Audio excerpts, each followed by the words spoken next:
Bey tout le Sénégal prépare l'événement de Simon.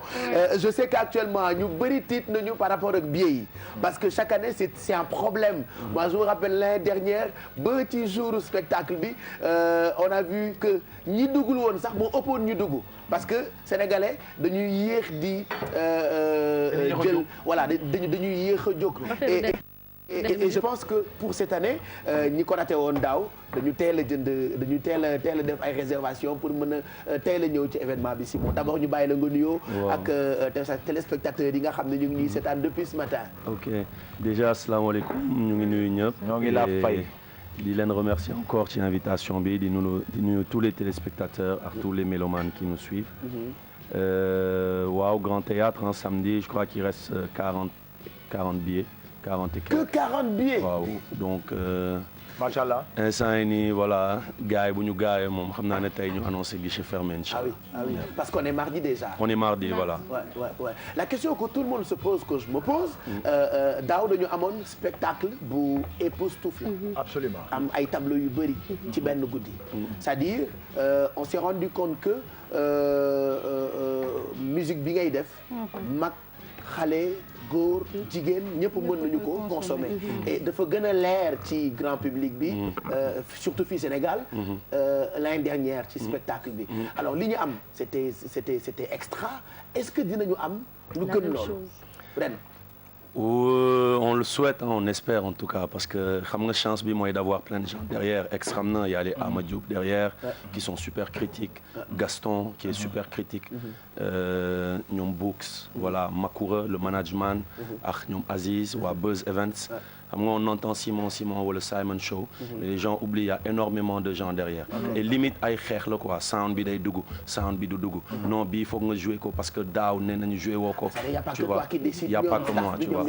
man yenn saa je décide sax ma ñëw gars yi dindi ne finalement on a validé bii donc bii ngay def donc on a la chance d'avoir tout ce beau monde derrière et des gens qui réfléchissent Docta aussi qui actuellement fait son festival d'ailleurs mu ngi Douta Seck je conseille à tous ceux qui aiment le graphe de faire un tour là-bas mu ngi Douta Seck actuellement il est venu participer pour la déco tu vois il y a plein de gens Abdou Ndiaye de 2S qui vient aussi avec ses idées de déco exactement donc il y a énormément de gens derrière qui réfléchissent am na benn grand tamit damay fàtte turam Cheikh je crois qui nous a amené benn décoration boo xam ne suñ ko réussir rek defe naa suñu tijjee rideau yi mën nañ ne salaamaaleykum waaleykum salaam ñëpp ñu leen au revoir mais on espère vraiment qu'on va le réussir et tous ces gens travaillent derrière mais d'habitude ba nga koy xool plateau hip hop dafay bëri ay invités ren est-ce que mën nga ñu wax yan artistes nga fas yéene def duo ci kaw plateau bi Rennes, on a la crème du hip-hop, hein. Donc on a Nit Doff, on a Canabasse, on a Book, Senkumpe, Pepese, donc pour ne citer que. Mais am na ñoo xam ne ils sont dans le hip-hop yow xam nga leen parce que yàgg nga ci ñi suivent hip-hop les mélomanes ils les connaissent aussi mais le grand public ne les connaît pas et pourtant ils sont là depuis 92 bien avant man tu vois mais ils commencent rap waaw ay old school lañu mais très respectés dans le hip-hop surtout underground quoi am na ñu commencé xam underground plus de 20 ans quand même fait comme tonton Mac et docteur arrêtez et faites autre chose MC a arrêté il est parti faire autre chose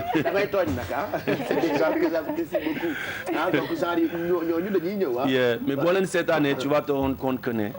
xam nga tu as le respect de l'underground tu as le respect du hip-hop mais malheureusement peut-être amagoo chance u benn Pape Cheikh investir ci yow wala def ci yow xaalis pour nga exploser donc ñooñu tamit ils vont faire partie du spectacle bu weesoo ñooñu on a 35 danseurs waa Kaay Fecc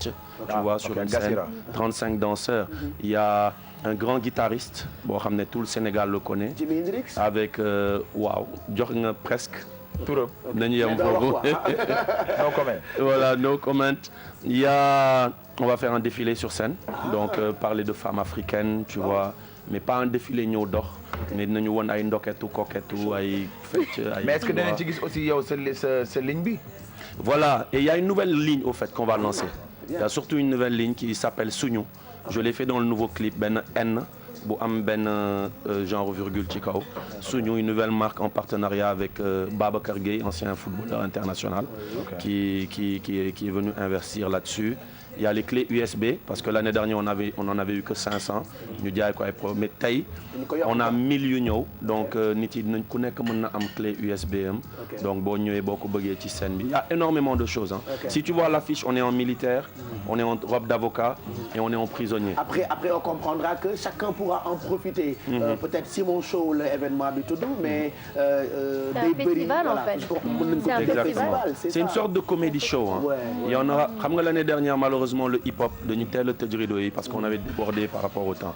Donc on va commencer par le hip-hop cette année des morceaux vraiment yu ñu nit yi xamee rap la ñu wax génération essayer de yëngal salle bi pendant 25 minutes. Après on va passer à des thématiques comme les femmes battues qui est une réalité. On a pris en interview une femme qui l'a vécu quoi tu vois bi nga xam ne am na ku muy expliquer ne bu muy nekk en scène sax jëkkëram da ko doon dóor tu vois et bu demee malheureusement dans sa famille dañ koy ne muñal sëy muñ la mu ne mais muñ àndul ak ay dóor quoi. Donc on peut dire que pour cette année jigéen ñi am nañ ci place bu bëri quoi. Jigéen ñi am nañu place paix en Casamance vous parliez de la Casamance tout à l'heure on va faire un geste yow mi di wax affaire u Samba dinañu Samba Mbayaan mais c'est pour parce que daaw je t'ai vu nga def sa grand boubou. moment boobu laay quitté sama kër pour ñëw mu ñëw nga changer tenue donc je me suis dit bon ba dama ko sonal quoi mais ren je sais pas ndax suñu da ngeen di def ay habits traditionnels. Je m'habillerai suñu en grand boubou. ci partie boobu laay ñëw woyaan mais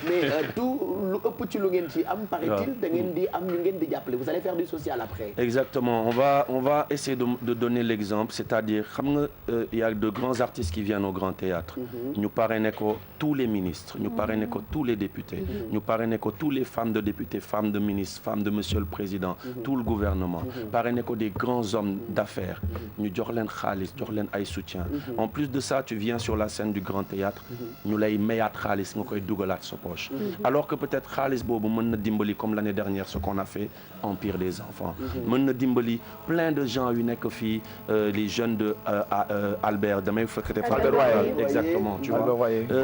il y a énormément de gens qu'on peut aider man je me dis que l'artiste foofu la ñuy am énormément de respect pour des gens comme Youssou Ndour pour des gens comme Ismaël Lo il y a énormément mais nga nekk artiste t'as tous ces sponsors t'as toutes ces enveloppes là et en plus sur scène on te redonne ñun on va dire xam nga gars yi dañu ne hip hop bi wéy amuñu nanani mais ils oublient qu'il y a des gens moi j'ai 19 ans de rap tu vois l'année prochaine je fête 20 ans de rap tu vois gis nga li ma la expliqué gis nga donc am nañu ay morom yoo xam ne ils sont cadres ils sont dans des banques ils travaillent un peu partout ñii ay bawol lañ dañuy daan doole ñi font du commerce ces gens-là ils peuvent donner mais bëgguñu ñu ñëw jox ñu dañu bëgg ñu ñëw joxe pour les victimes de mines antipersonnelles qui ont besoin de prothèses qui ont besoin de fauteuils roulants qui ont besoin de béquilles parce que Casamance ci ñun la bokk il faut que les gens oublient ce conflit-là donc on veut faire un geste kettal ñooñu noonu donc c'est pour ça je crois que Grand Théâtre tamit ndaanaan yi dinañu ñëw battre pour au moins benn jeune am prothèse battre de solidarité kon lañ koy tuddee quoi merci beaucoup voilà sàcc naa solidarité lay nekk kon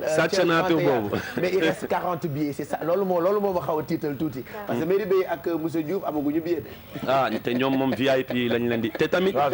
il y en a qui nous appellent il y en a qui appellent pour dire nañ leen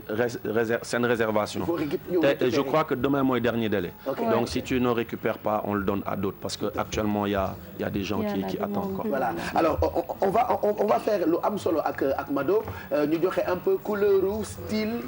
wala jox jigéen ñi idée bu ñu mën a defaroo pour dem Grand Théâtre ci Simon Show bi